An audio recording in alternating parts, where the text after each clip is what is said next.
All right, jabronis, we're back. Hope everybody had a good week. I certainly did. We had an abbreviated week because we had the MLK holiday prior. I think everybody did for the most part, except for essential, what do they call them? Mission essential workers, heroes. I'm certainly not one of them, so I got the day off on Monday. Still had a busy week following, so I'm happy it's done and over with, and then I can enjoy a nice weekend. Obviously, I'm recording this before the Sunday episode drop, but I promise you my weekend will be enjoyable by the time you're listening to this. So I know you've been, you're waiting on bated breath to find out how my weekend went. So there you go. That's that. Some rather sad news. I'm just going to give a quick kind of news life update for the junction. Then we'll really get into it. And maybe, fingers crossed, this will be a tight, short, to the point, entertaining episode for you all, and then you get be on your way, do what you got to do. But some sad news in the celebrity world. First, not a hero. I hate calling strangers heroes. There are really not many strangers I consider heroes to me, but a real influence on my music interest as a youth. Meatloaf passed away this week, 74 years old. Didn't say the cause of death, but I guess it sounded like his family knew it was coming. He must have been sick because they were by his side at his passing. Meatloaf, of course, sang "Bat Out of Hell." He had the whole big time album. I Would Do Anything for Love. He was also the guy in Fight Club who had the Muslims, the man tits, and did Fight Club. I think he died in Fight Club too, the poor bastard. Anyway, I used to listen to his music, his albums and stuff on my way to work. I used to work at this place. I won't give the name of the company in case they don't like me, but I was an intern for the IT department of this company that owned a bunch of like asphalt plants and rock quarries. And as the intern, I did all the bitch work. So I had to drive around to all these different plants around the greater New York, New Jersey, Connecticut areas and fix their computers when the asphalt plants, computers at their weight scales and their how you doings got busted. And driving around in summers and after school and stuff, I used to listen to. I was on a several year long Meatloaf kick, and every time I hear his songs, I think back to that time and being on the road and enjoying life, not a care in the world, getting paid to change passwords. It was great. So he'll be missed. And then another one, he's sort of not fallen off, but he's not as popular with people my age or younger these days. But Louis Anderson, comedian, actor, had his own cartoon show for a while. And then he was doing something recently. I think he just got an Emmy a couple years ago for doing something pretty cool. But he passed away of cancer, 68 years old. So sad news all around. I thought the shit happened in threes, but I guess it doesn't. It happens in fours because you have Betty White, then Bob Saget, and now Meatloaf and Louis A. So sad days all around for those guys and their families. My condolences to the strangers. Moving on though, real quick. A quick update. We have not confirmed this has happened yet, but apparently it's been set to happen. Ghislaine Maxwell's team of attorneys and her, whatever you want to call them, announced that they're planning on releasing the previously redacted names from the trial that were originally supposed to be announced during the trial and named and identified. But then they redacted them in the 11th hour. So that's, I put my tinfoil hat on for that one, trying to figure out why that went down. But apparently they're going to release these names of the 8+ people. Was it 8? It was more than that, that were on the airplane manifest a number of times that went to Sex Pedo Island. So they had their own airplane, the Epstein and Ghislaine Maxwell team. I forgot what it was called. Probably the pedo plane. And they have the names, a list of people who were on those on flights there on the manifest officially that went to Sex Pedo Island. Now, they still have not released any hard evidence on any of these people yet. They haven't even identified some of them yet, so I'm waiting to hear about that. But if you do the transitive property of math, you have Sex Pedal Island, which is confirmed underage sexual acts occurred there almost exclusively. That went on. And then you have written proof, official airplane manifest proof of people going to Sex Pedal Island. So by the transitive property of math, if these guys were going to an island that only underage sex occurred, you could put 2 and 2 together and make a reasonable assessment that they were partaking or facilitating, at the very least, the underage sex. So I'll try to keep you updated on that. I'm sure the media will snuff that one out and make sure that doesn't exist in the public eye, because I'm sure there's a lot of incriminating names that, run the media and stuff. So, okay, tinfoil hat off. Let's just get down to business, to the more positive, the good things going on today. I got a pretty good junction topic I'd like to talk about. I wish I had people to converse with about this. Maybe we'll get a guest one day and talk about it more. But anyway, we'll just step into the cage.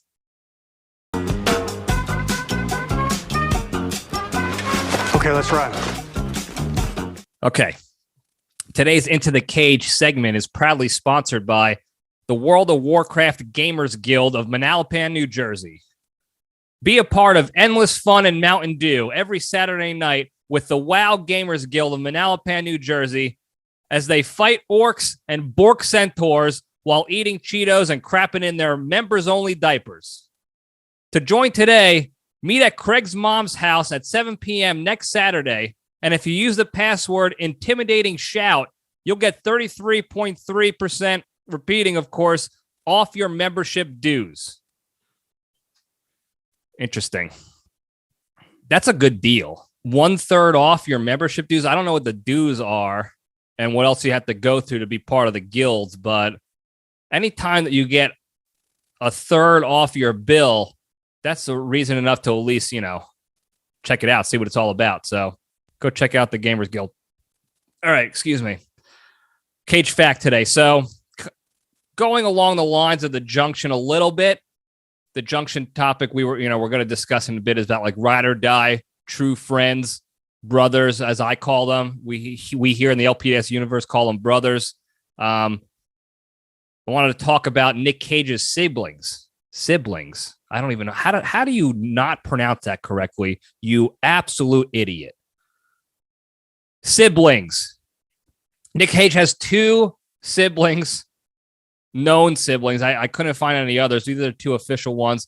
He's got one brother, Mark Coppola. Now, real quick, if you rewind back several episodes way back, we discussed how Nick Cage is part of the Coppola family. So Francis Ford Coppola, who did The Godfathers, who's also connected to Talia Shire, who was in The Godfather and also in Rocky. She was Adrian. A lot of Cage connections in the Hollywood realm. Now, Mark Coppola, his brother, is a DJ, a disc jockey in California, but also in New York City. In fact, I grew up listening to Mark Coppola on Q1043, which is a classic rock station in New York and New Jersey. And my father used to listen to it all the time. And now I still listen to it every time I go up to the motherland to visit my family. And Mark Coppola was still on there. And I grew up listening to him. So it was fascinating as I got older and realized they were, part of the brotherhood, the Cage brotherhood.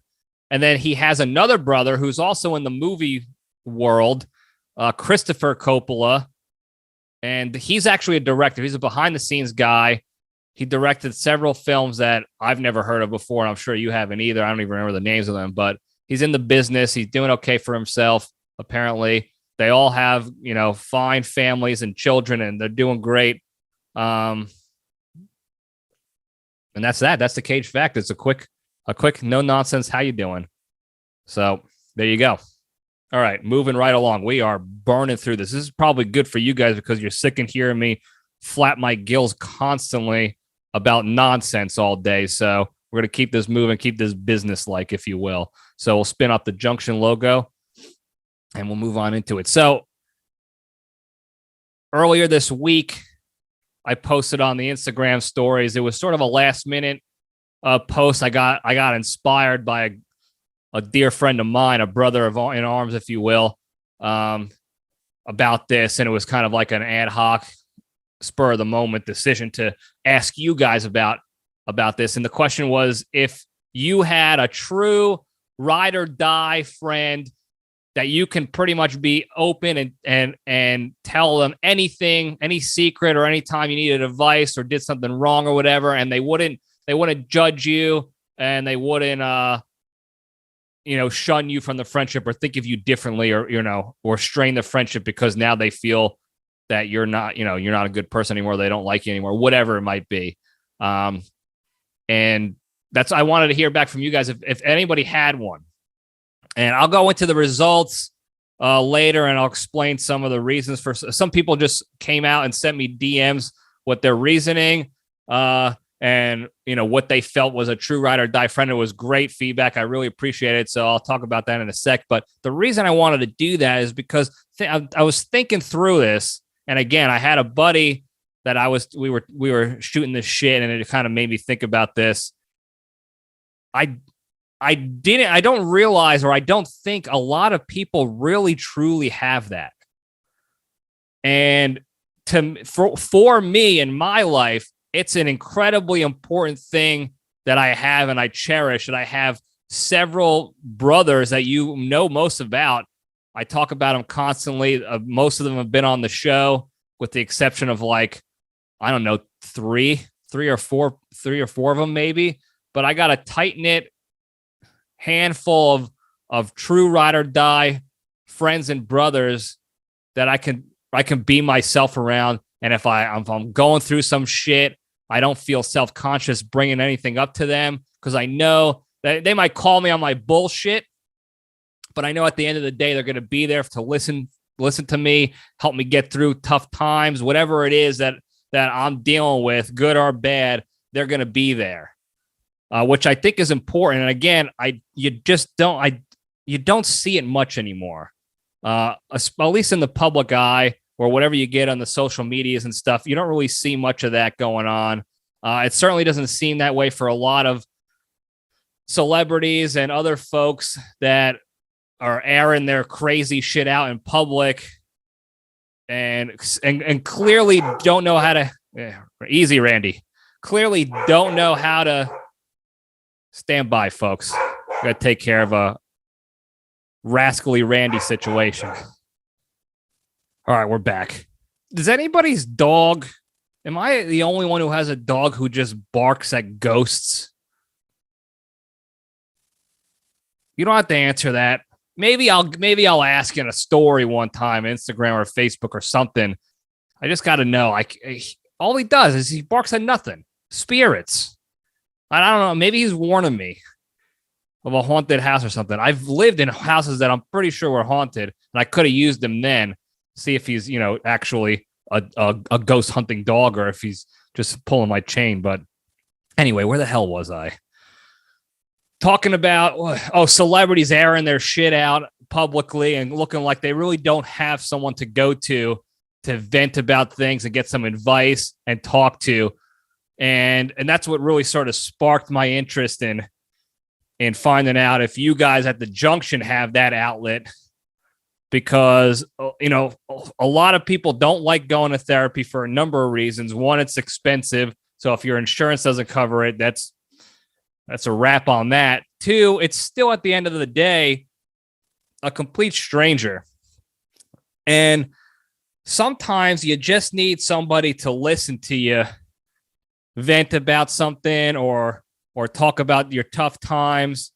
And you just want to, you want to be able to talk to that person and look at them, or know somehow that they're listening to you, that they're actually there listening actively, and they're not, faking it. They're not, pretending to, pay attention, but not really paying attention. They're actually there for you. And that's all you need sometimes. You just want to know that I can air my shit out, do whatever I got to do, and that person's going to be there. And they hear me and they're listening. And I don't necessarily need them to solve a problem per se, or figure out a solution, but I just need to be heard and felt valued in that regard. And it's tough for therapists to do that at times. I think maybe they're really good at it. I haven't been to a lot of them in the past, or I guess I said recently, because I don't have the money for it. But it's tough to empathize and emotionally connect with another person that you really know nothing about as a stranger, for both parties, for the person who needs to talk to somebody or needs someone there for them, and for the person listening and taking it all in.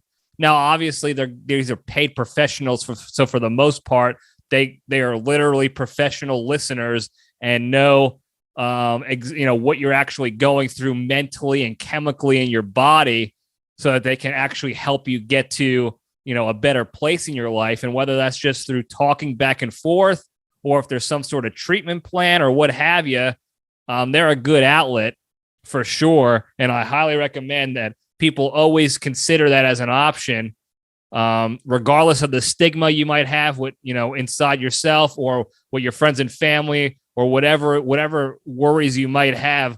I still, they're a quality resource. And I don't think enough people are getting that sort of introspective, inside mental health, aid, treatment, help, whatever you want to call it. But a good start to that is having a true ride or die. That go-to person or people that that you can throw some ideas up the flagpole and have them saluted sometimes.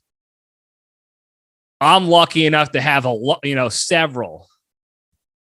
I'm thinking of like 6 to 10 off the top of my head. By the way, this is, I guess, a weird situation for me, but they're also my only friends. So that's, I'm a strange guy. You guys have probably figured that out in the last 1.5 to 2 years. But my only friends are really my true ride or die. I really just not narrow it down to people. If I can't trust you, unequivocally, then I'm not even going to waste my time being a friend of yours at all. So you're either in the circle of trust or you're out. And luckily for me, I have a significantly sized circle in the grand scheme of things.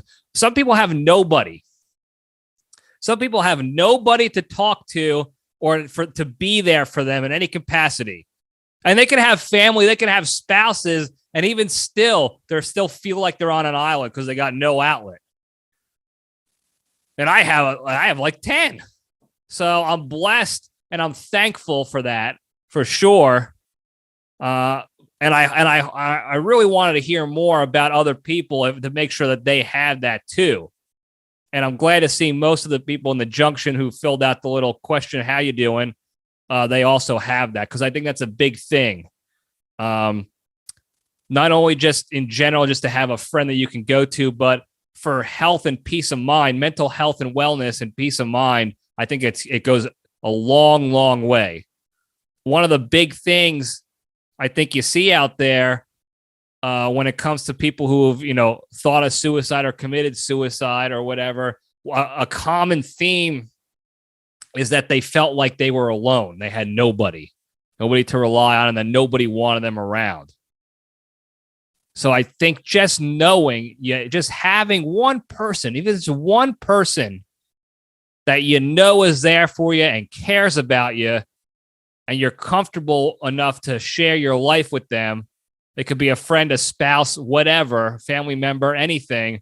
I think that goes a really long way in your mental health and wellness, to the point where even if you're in your toughest, lowest point in life and you're depressed, and with depression comes like chemical imbalance in your body that you don't even realize is going on. You think most people just think you're sad and you got to toughen up and suck it up and get after it again. But it's a chemical imbalance that goes on in like your body and your brain and your system that turns you into that. And you can't just wake up and decide, that's it, I'm happy again. But even the people who are depressed and can't really control it at the time, They have that step in the right direction by having that outlet. They don't spiral down into that suicidal bin where people are actually considering ending their lives because they think and they truly feel that they have, and this is just not just emotionally, but again, chemically too. They feel they got nobody and that the world will be better without them. But those people, even at their lowest point, who have somebody, that goes a long way. It goes a long way for me anyway. I could think of endless stories where I found myself in precarious situations, or if I was depressed, or I did something incredibly stupid, or I got duped or something, found myself in a doo-doo-doo, and I have people to go to tell the story, whether it's for laughs or because I'm actually in some hard times, or I'm sad, or something good happened and I want to share with them.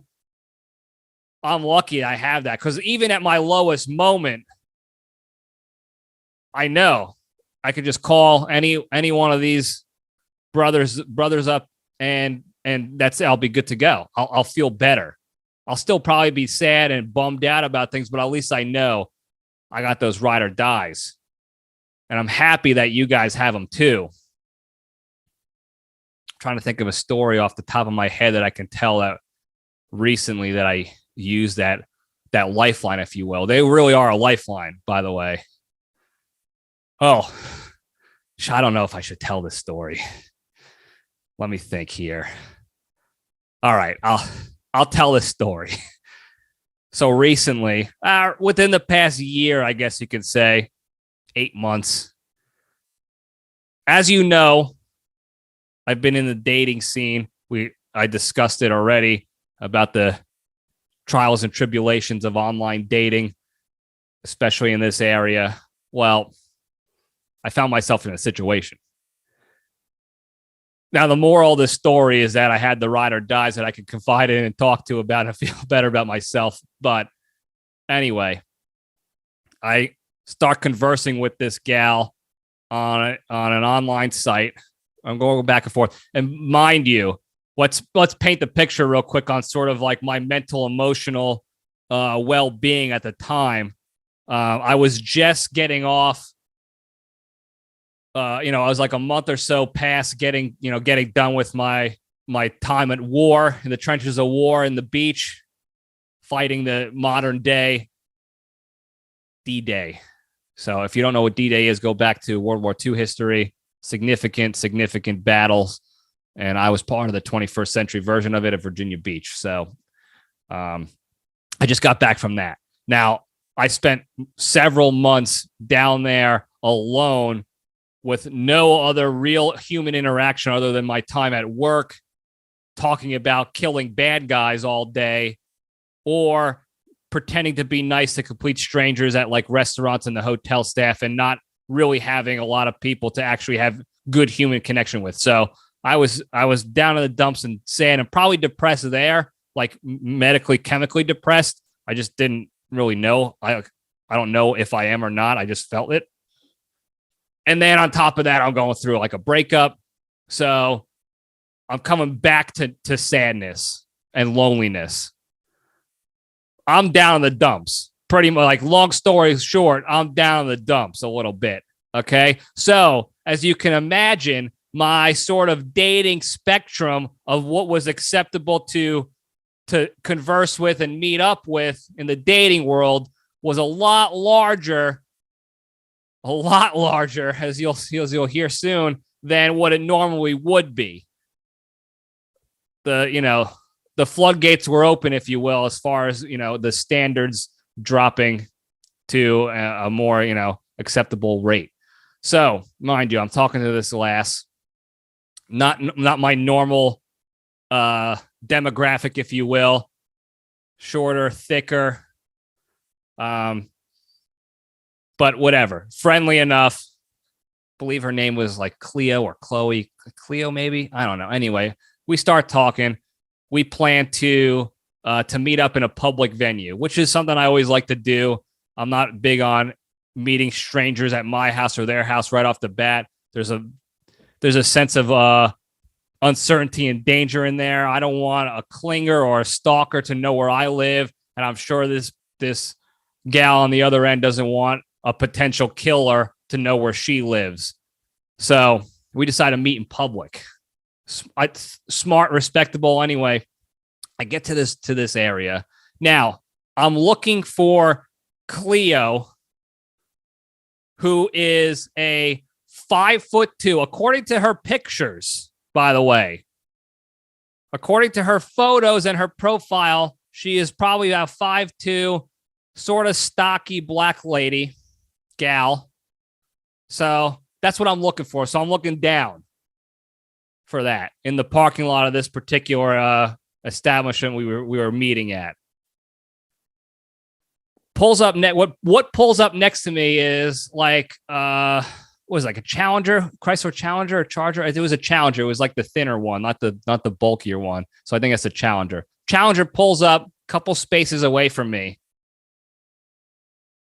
Opens the door. The person opens the door, and out pops what I can only describe with no exaggeration, Terry Crews in a wig and a short skirt. Now, if you don't know who Terry Crews is, I'll post a picture of him here, but you know him as Cheeseburger Eddie in The Longest Yard. He's in Brooklyn Nine-Nine as one of the sergeants. He's also the Old Spice, one of the older Old Spice commercial spokesmen who does the peck dance where he's bouncing his pecs up and down. That Terry Crews, 6'4", absolute tank of a dude. So this giant, Terry Crews, pops out. Wig, dress, pecs, bulging biceps, boulder shoulders, and a dong that's hanging down to his knee. I don't know what to do.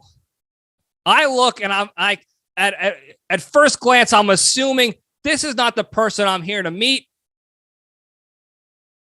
So maybe they'll walk away and then maybe Cleo will show up in whatever, a Beetle, a smart car, whatever a short, stocky 5'2" gal would be driving in.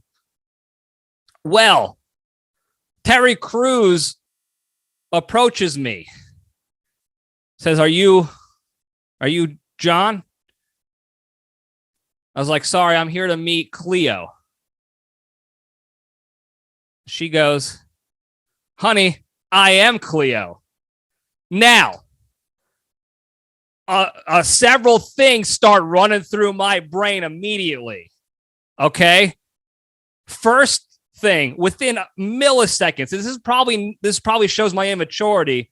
First thing that runs into my brain is, this is the scene from 40-Year-Old Virgin where Steve Carell goes into the hotel room and the transsexual prostitute that Jay hires goes, I am Jay's party. Hello? Hello. Oh. Hello. Hi. Are you here for Jay's party? Yes, I am Jay's party. That's the first thing that went through my brain. It was like a quick clip right in the back of my brain. Immediately thought of that. The immediate thing after that was, I'm in real trouble. I am in real trouble. Because this is not Cleo. This is Cletus. Terry Crews is towering over me and dangerously big and strong. So the first thing I said was, I think there's been a misunderstanding. Now I am shaking. It's 80 degrees where I'm at the time. I'm shivering. I'm also sweating. It's like I have a fever where you get the cold chills. I am shaking like I can hear my teeth and feel them rattling in my skull. Thinking I gotta make sure I say and do the right things so I can come out of this safely. Because this guy was an absolute tank. He was a brick shit house. Good on him. He hits the gym. I don't know if he does steroids. He looked all natural, but he was a giant guy. So I'm treading lightly. I'm trying to revert back to my training, remaining calm, taking deep breaths, not outwardly showing any sort of clear nervousness or jitteriness or anything that's going to, create turmoil. Now I'm able to kindly talk to this person and let them know that this was a misunderstanding. This is not what I am looking to get into. I was looking to meet up with this gal named Cleo. And obviously you are not the person I was, looking to meet. So let's just kindly, safely step back from each other, move away from the sound of my voice, and we'll end things amicably. My immaturity starts rattling out, in my brain, kind of knocking on the walls. Hey, take a picture so you can show your brothers after what's going on.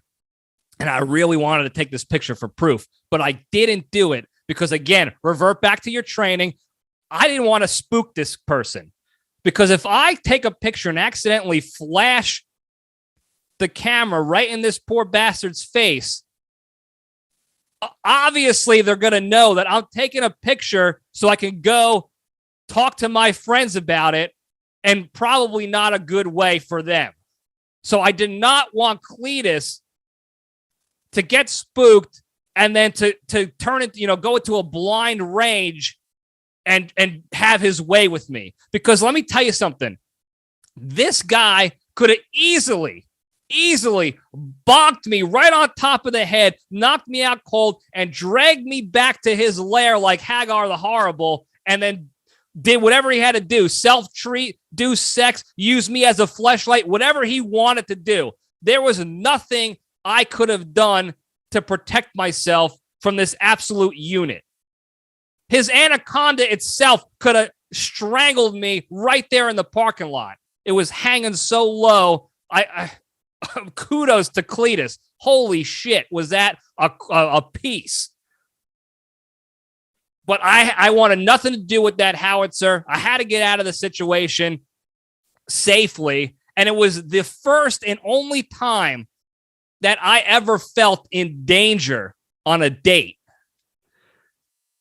And now I know what you always hear about women going out with men like strangers on blind dates. They're always nervous because they might feel unsafe. They never want to be in a position where it's just them and a guy that they're not comfortable with because they fear for their lives. They legitimately fear for their lives. And it's very tough to empathize with that or really feel what they're going through, because never in my life, no matter who I went out with, did I feel like, oh, this girl can potentially do rape to me, hurt me, kill me, whatever, knife me, nothing. Until I met Cleo. The first and only time, and that feeling resonates in me to this very day. Now, I'm not claiming to be a victim of any kind whatsoever, but you have to know that feeling is real. So I will never, ever in my life from then on out ever put a female or a woman I'm trying to date or meet up with or do whatever in any position that she may even feel even slightly uncomfortable or nervous or unsafe about. Because I know that feeling now. Terry Crews could have easily bested me. It would have been like, I don't even know how to describe it. Like, what's a good cartoon fight that you've seen where a giant caveman looking guy just squashes somebody? He could have squeezed my pea brain into absolute mush. It would have squirted out my schnoz. He wouldn't even broke a sweat. And I couldn't put up a fight either. I would have accepted death at that point or whatever else he wanted to do to me. make me a little helicopter on top of him. Whatever he wanted to do, he could have done. So I had to get out there safely. So no pictures. I slowly creeped back like the Kool-Aid man to get out of there. Got into my car. I slowly drove away, like safely out of the parking lot. And then as soon as I hit the road, I'm out like a light. I peeled out of there. I am pouring sweat like I just got out of the sauna because I knew I just dodged death or unrepairable ass rape. I dodged them both. I'm happy we ended things amicably and that Cleo understood the situation. This is not what I was into. I was mad inside because she blatantly lied about her situation to the point where I don't even know where she got those pictures from. She catfished me. She sperm whaled me almost. But she catfished me and did not tell me that she was a trans person.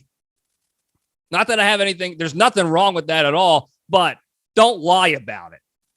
So I was mad at her, and I could have easily just given her the business about, the riot act on, you don't lie, you catfish me, this is bullshit. But again, revert back to your training. Remember what you learned here on the LPDS. Maintain your composure, critically analyze the situation no matter how stressful, intense it gets, and you got to do what's best for you to get off the X, to get to safety. And that's what I had to do. So no pictures, no nothing. But the first thing I did was call my brothers. Got them right on speakerphone. Explain the situation. It was at first, again, it felt dangerous. And I was scared. And I had to talk to somebody for comfort. But then it quickly, because my friends know me so well and we have such a good rapport, they brought out the funny in it, the whole humor and embarrassment behind the whole situation. And we had a good laugh because I was safe and sound and secure and everything went okay. But they were able to bring that out. We laughed about it, how embarrassing and what a stupid, ridiculous story it ended up being. But the moral of the whole thing was that I had the outlet. I don't know what I would have done. And I've told pretty much all my friends in my circle, all my brothers pretty much know it. And if I didn't tell them and right off the bat, it's probably just an oversight, not because I didn't want to.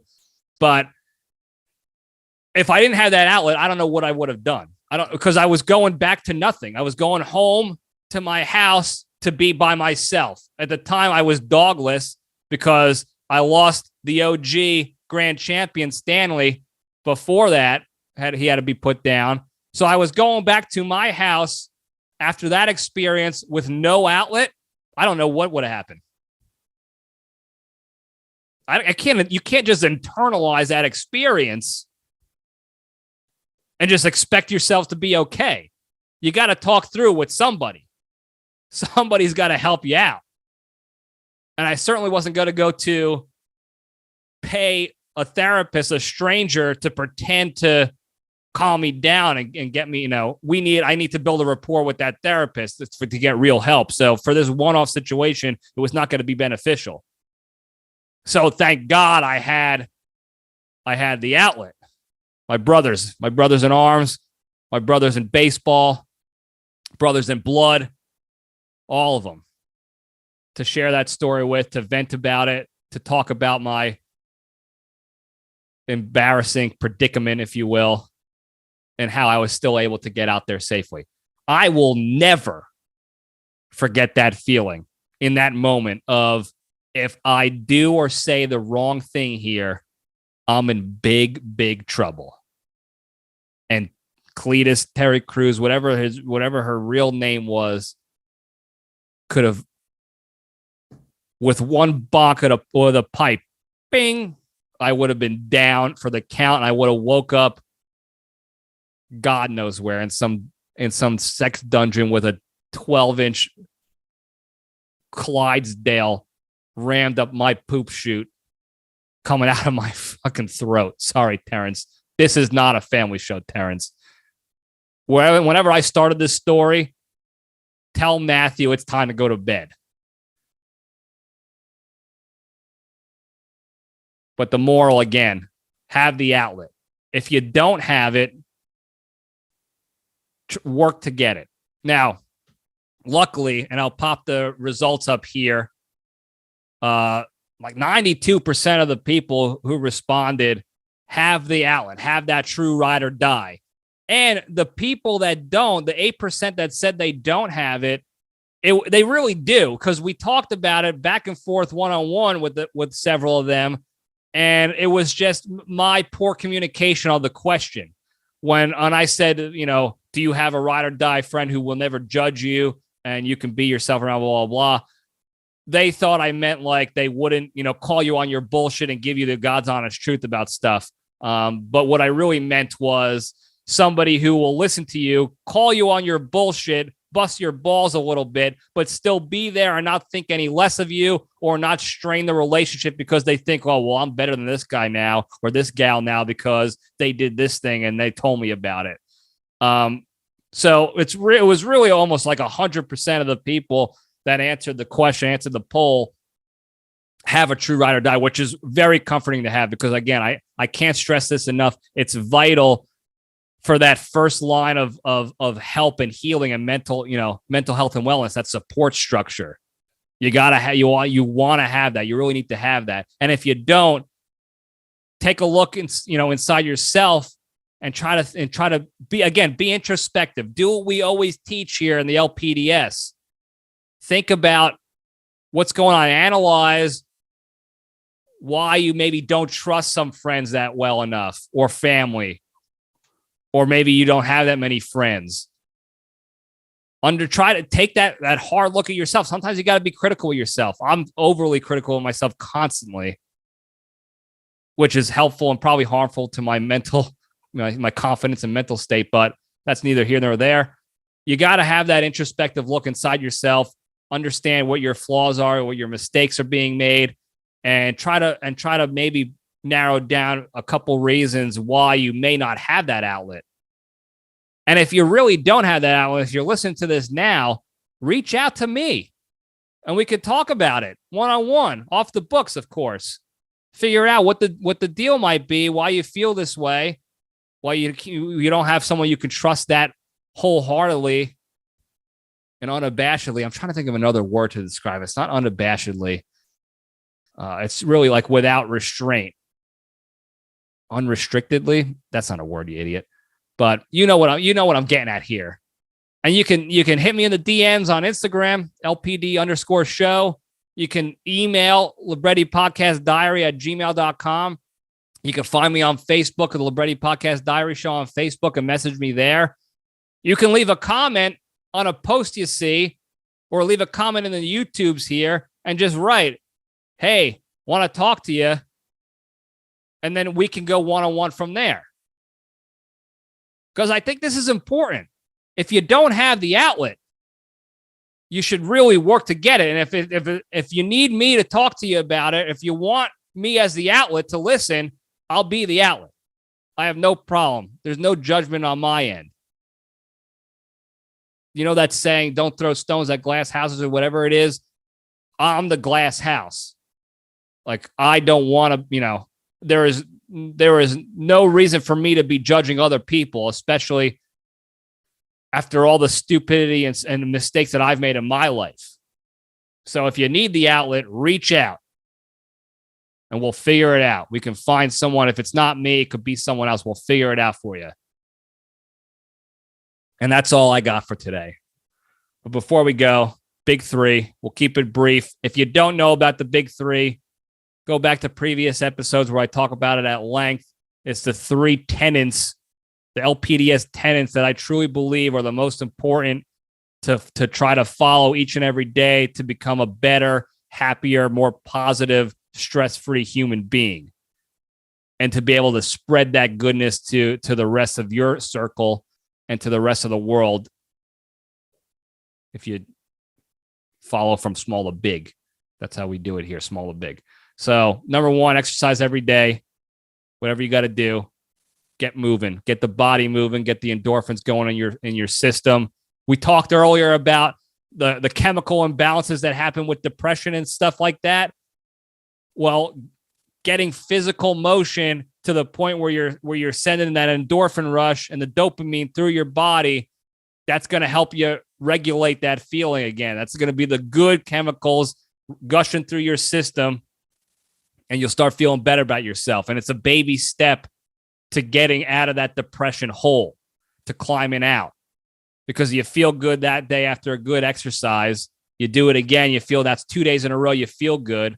Now you string a couple of those together, 12, 14, 30 days. Not only are you getting that daily endorphin rush and dopamine hit of good feelings, but you're physically getting healthier too. You're burning more calories, you're losing weight, you're cutting fat.